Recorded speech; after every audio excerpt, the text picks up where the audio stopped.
ये बात है 7 दिसंबर 1959 की।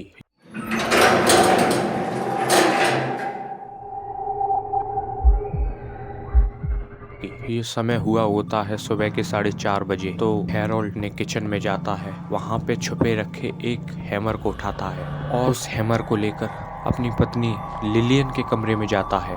लिलियन अपने कमरे में सो रही होती है, तभी हैरोल्ड उसे हथौड़े से मारना चालू कर देता है। जब हैरोल्ड उसे पहला हथौड़ा मारता है तो उसकी नींद खुल जाती है और वो इस सीन को देखकर बहुत ज्यादा डर जाती है और चिल्लाने लगती है। उसकी आवाज पड़ोसियों ने भी सुन ली होती है और पूरे घर में गूंज उठती है। इस आवाज को सुनकर ही उसकी बड़ी बेटी जूडी की भी आंख खुल जाती है। फिर हैरोल्ड अपने पत्नी के ऊपर हथौड़े चलाता जाता है। ज्यादा हथौड़े मारने के कारण उसकी पत्नी लिलियन की मौत हो जाती है। तभी हैरोल्ड खून से लथपथ हो जाता है। पत्नी की मौत होने के बाद हैरोल्ड बाहर निकलता है और एक दूसरे कमरे में जाता है, जहां उसकी बड़ी बेटी जूडी माँ की आवाज सुनकर जाग चुकी होती है। तभी हैरोल्ड अपनी बेटी जूडी के भी हथौड़े मारना चालू कर देता है। पहला हथौड़ा मारते ही उसके सिर में से खून आने लगता है। हैरोल्ड हथौड़े मारता ही जाता है।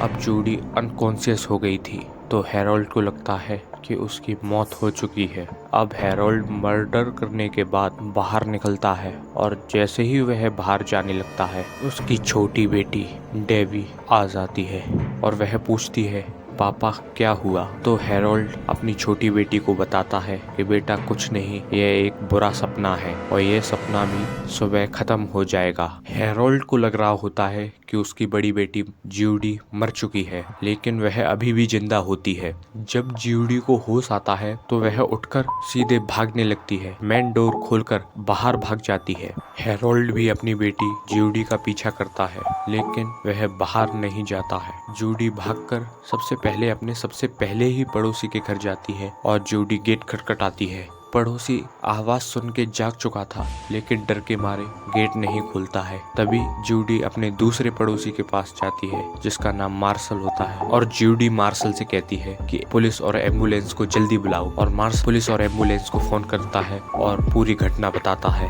तभी हैरोल्ड सोचता है कि उसके बचने का कोई उपाय नहीं है, इसलिए हैरोल्ड अपने मेडिसिन कैबिन में जाता है और वहाँ पर रखी एक नेबुटल नाम की दवाई को लेता है और उसमें से 23 गोलियां खा जाता है और अपने कमरे में जाकर सो जाता है। लेकिन उसे ध्यान आता है कि उसका हैमर उसी मेडिसिन कैबिन में छूट गया है और सबसे पहले वह जाता है, अपने हैमर को उठाता है और अपने कमरे में आकर सो जाता है। कुछ ही मिनटों में उसकी भी मौत हो जाती है। तो आइए जानते हैं ऐसा उसने क्यों किया। उसने अपनी पत्नी और अपनी बेटी की हत्या क्यों? आखिर क्या कारण था कि हैरोल्ड को अपनी पत्नी और अपने बच्चों की हत्या करनी पड़ी?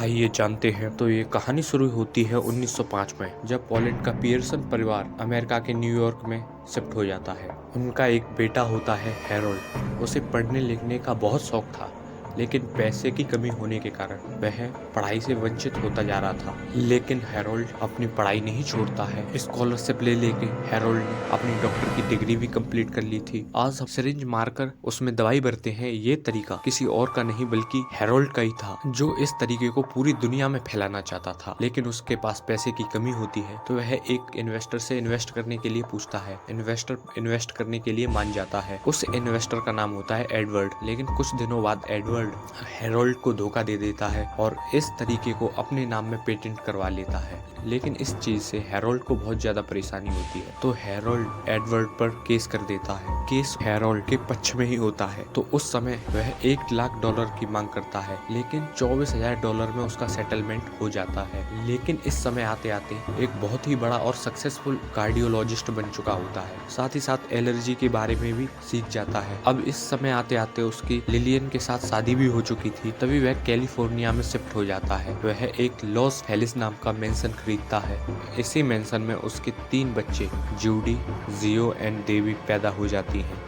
उसमें रहते रहते उन्हें बहुत साल बीत जाते हैं, जिसमें जूडी 18 साल की, जियो 13 साल की और डेवी 10 साल की हो चुकी होती है। इस समय पर आकर ये परिवार पूरा सेटल हो चुका था। तभी 6 दिसंबर 1959 की शाम आती है, जब हैरोल्ड अपने हॉस्पिटल से घर आता है और गेट खटखटा तो उसकी पत्नी गेट खोलती है। हैरोल्ड से पूछती है कि आपका दिन कैसा रहा। हैरोल्ड कहता है दिन बहुत बढ़िया रहा और वह अपनी पत्नी से पूछता है कि तुम क्या कर रही हो। लिलियन बताती है कि वह गिफ्ट्स पैक कर रही है क्रिसमस के लिए, क्योंकि क्रिसमस आने वाला होता है।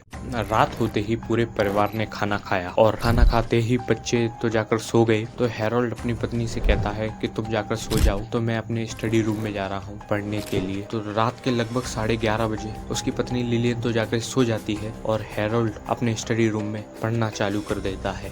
लेकिन वह एक किताब को पढ़ रहा होता है जिसका नाम होता है दंतेस डिवाइन कॉमेडी। ये किताब आपको एक नॉर्मल किताब लग रही होगी, लेकिन ऐसा नहीं है। ये कोई नॉर्मल किताब नहीं है। इसमें केवल एक पोएम है जो कि 14,000 लाइनों की है। इस किताब को एक दिन में खत्म नहीं किया जा सकता है, तो इसलिए वह इस किताब को बहुत दिनों पहले से ही पढ़ता आ रहा है। जब वह रात को इसको पढ़ना स्टार्ट करता है तभी वह इस किताब के अंतिम पेज पर आ जाता है और ऐसे ही करते करते उसकी आंख लग जाती है और वह सो जाता है। जैसे ही उसकी आंख खुलती है तब समय होता है सुबह के लगभग 4:30 बजे। इसके आगे की घटना तो आपको मालूम ही है।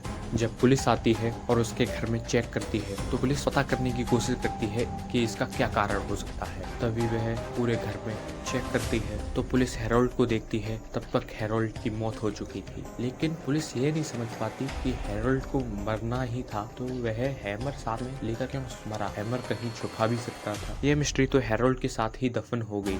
लेकिन लोग इस घटना के 2 कारण बताते हैं। लोगों का मानना था हैरोल्ड फाइनेंशियल तंगी से जूझ रहा था, इस कारण से उसने अपने बच्चों और पत्नी की हत्या कर दी। लेकिन कुछ लोगों का यह भी मानना है हैरोल्ड किताब पढ़ रहा था, उस किताब का आखिरी पेज आ चुका था। उस किताब की आखिरी लाइनों में कुछ ऐसा होता है कि एक आदमी जंगल में जाता है और चलता ही जाता है और कहीं गुम हो जाता है। तो इन लाइनों से क्या पता उसके दिमाग में कुछ गलत आया हो। फाइनेंशियल तंगी से तो वह वैसे ही जूझ रहा था, इसलिए उसके दिमाग में ऐसा कुछ आया और उसने इस घटना को अंजाम दे दिया।